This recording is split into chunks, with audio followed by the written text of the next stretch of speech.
Dobrý den, jmenuji se Josef Vrba, vítám vás na kurzu reflexní terapie.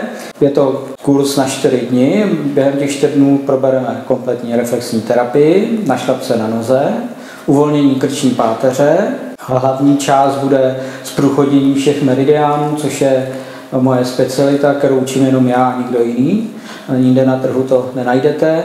A poslední bod bude speciální masáž zad. Je to masáž, která se zaobírá masáží páteře a ta masáž je vhodná na regeneraci páteře, plotýnek, obratlů a velmi dobrá na podporu psychického stavu. Reflexní terapie se rozděluje na několik, jako by se dalo říct, bodů, nebo co se s ní dá dělat. První věc se dá udělat diagnóza, to znamená, že se dá zjistit, který ty orgány v těle jsou oslabený. Pak se dá použít, samozřejmě, když umíme diagnózu, dá se použít k léčbě, dá se použít k rekonvalescenci, to znamená, pokud máte jakýkoliv zdravotní problém, tak se ten problém dá urychlit, ta léčba toho problému, pokud jste po operacích nebo jakýkoliv další problémy. A úplně ten poslední, nejdůležitější je prevence. Ta diagnóza je založená na stimulaci těch plosek. Když ta ploska je bolestivá, tak to znamená, že ten orgán je oslabený. Normálně, když ta ploska nebolí, tak ten orgán oslabený není. To znamená, že poznáme to podle toho, jestli ploska bolí, nebolí. Taky když chodíme bosy a něco si píchneme do nohy, tak si píchneme do nohy jenom tam, kde je nějaký bolestivý nebo respektive oslabený místo, oslabený orgán. Jinak si do té nohy nic nemůžeme píchnout. Takže teď si ukážeme zprůchodnění meridiánů. Začínáme bodem ledvin.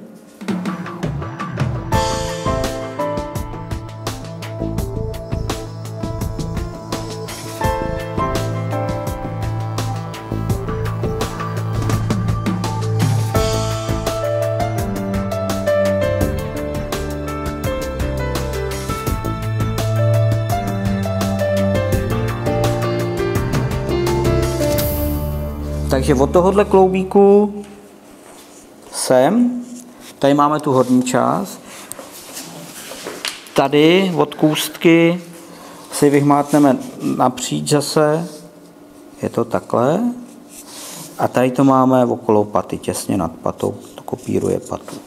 Tak a játra najdeme tady v této měkké části. A ještě si ukážeme jeden akupunkturní bod, je to jaterní trojka, je to bod, který je velmi dobrý, který je velmi účinný na zprůchodnění samotné jater a hlavně je velmi dobrý na psychiku. Takže, a ten je tady takhle pěkně. Taky většinou je to bod, který bolí. A tento bod se nachází na obou dvou nohou. Tak, nějaký dotaz?